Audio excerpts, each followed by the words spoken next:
दोस्तों, क्या मोदी जी मुसलमानों, ओबीसी, एससी या एसटी के खिलाफ हैं?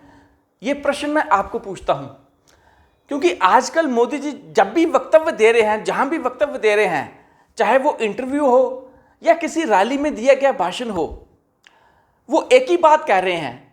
वो मुसलमानों से ये कह रहे हैं कि जो आप सोच रहे हैं किसी की सरकार बनाने का, किसकी सरकार बनाएं या किसकी सरकार गिराएं, आप जरा ये सोचिए कि आपके बच्चों के भविष्य का क्या होगा। आप अपने बच्चों के भविष्य के बारे में सोचिए।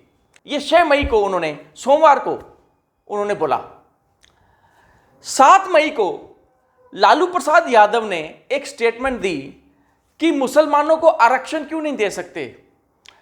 बस ये स्टेटमेंट देने की देरी थी कि मोदी जी शुरू हो गए। उन्होंने इंडिया गठबंधन पर इल्जाम लगाना शुरू कर दिए। उन्होंने बोला, इंडिया गठबंधन जब अगर पावर में आता है तो ये एससी, एसटी और ओबीसी का आरक्षण काटकर ये मुसलमानों को देगा।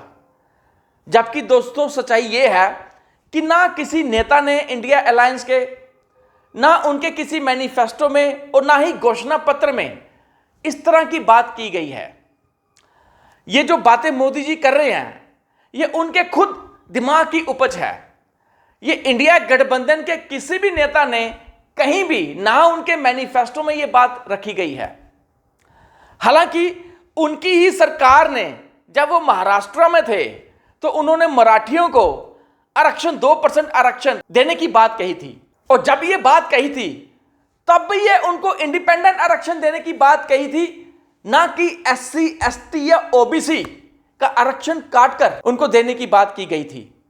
दोस्तों, सबसे बड़ी बात तो यह है कि आंध्र प्रदेश में एक घोषणा पत्र जिसमें कमल का फूल छपा हुआ है, वहां यह बात रखी गई है कि हम मुसलमानों को 4% आरक्षण देंगे। वो घोषणा पत्र जिस पर कमल का निशान छपा हुआ है। तो दोस्तों, ये दोहरे मापदंड क्यों? मोदी जी इस तरह की स्टेटमेंट्स देकर वो खुद ही फंस रहे हैं। वो खुद ही अपने आप को डबल स्टैंडर्ड घोषित कर रहे हैं। एक पाकिस्तान के मंत्री ने राहुल गांधी की तारीफ क्या कर दी, तो मोदी जी ने राहुल गांधी पर मोर्चा खोल दिया। उन्होंने बोला, जनता को वो बोल रहे हैं अपने भाषणों में, अब आपने डिसाइड करना है कि जश्न कहां मनेगा, हिंदुस्तान में मनेगा या पाकिस्तान में मनेगा। वो कह रहे हैं कि अगर इंडिया गठबंधन जीता तो पाकिस्तान में जश्न मनेगा। थर्ड फेज की इलेक्शन से पहले, एक दिन पहले अखबारों में यह छपा हुआ था, बीजेपी द्वारा, लोग अब डिसाइड करेंगे, आपका बटन डिसाइड करेगा कि जश्न हिंदुस्तान में मनेगा या पाकिस्तान में मनेगा। हालांकि ये मोदी जी भूल गए कि किस तरह वो बिरयानी खाने के लिए पाकिस्तान चले गए थे। आजकल डिजिटल वर्ल्ड है, कोई भी इंफॉर्मेशन किसी से छिप नहीं सकती। और सबसे बड़ी बात, ये मोदी जी पर इल्जाम लग रहे हैं कि वो अगर तीसरी दफा सत्ता में आते हैं तो वो कॉन्स्टिट्यूशन को, संविधान को बदल देंगे। और दोस्तों, गनीमत देखिए कि उल्टा मोदी जी कांग्रेस पर इल्जाम लगा रहे हैं, इंडिया गठबंधन पर इल्जाम लगा रहे हैं कि अगर कांग्रेस सत्ता में आती है तो ये संविधान बदल देंगे। दोस्तों, सबसे बड़ी बात, कांग्रेस 65 साल सत्ता पर रही और एक दौर ऐसा भी था कि उनको 400 से ज्यादा सीटें मिली। अगर उनको संविधान बदलना ही होता तो वो कब का बदल चुके होते। और मोदी जी ये भाषण में कह रहे हैं कि अगर कांग्रेस सत्ता में आती है तो राम मंदिर पर वो बाबरी का ताला जड़ देंगे। दोस्तों, जहां खुद सुप्रीम कोर्ट ने यह फैसला दिया है राम मंदिर बनने का, क्या कांग्रेस या इंडिया अलायंस सुप्रीम कोर्ट के फैसले के खिलाफ जाएगी? वो लोगों से ये कह रहे हैं कि अगर कांग्रेस इंडिया गठबंधन सत्ता में आती है तो इंडियन क्रिकेट टीम में सारे मुसलमान खेलेंगे।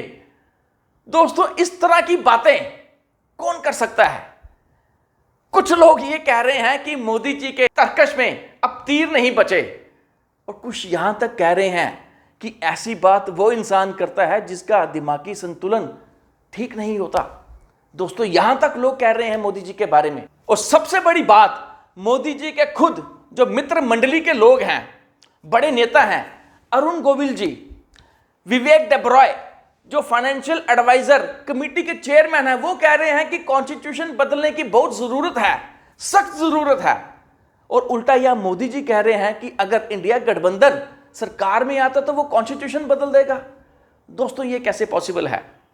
दोस्तों एक तरफ मोदी जी पूरे हिंदुस्तान में घूमकर इस तरह की बातें कर रहे हैं और दूसरी तरफ एक घोषणा पत्र जिस पर कमल का फूल का निशान है आंध्र प्रदेश में, वहां बोला जा रहा है कि हम 4% आरक्षण मुसलमानों के देंगे। तो दोस्तों इस तरह के दोहरे मापदंड से मोदी जी खुद अपने पांव में कुल्हाड़ी मार रहे हैं और अपनी छवि खुद ही वो धूमिल कर रहे हैं। आज के लिए इतना ही। बहुत बहुत शुक्रिया आपका।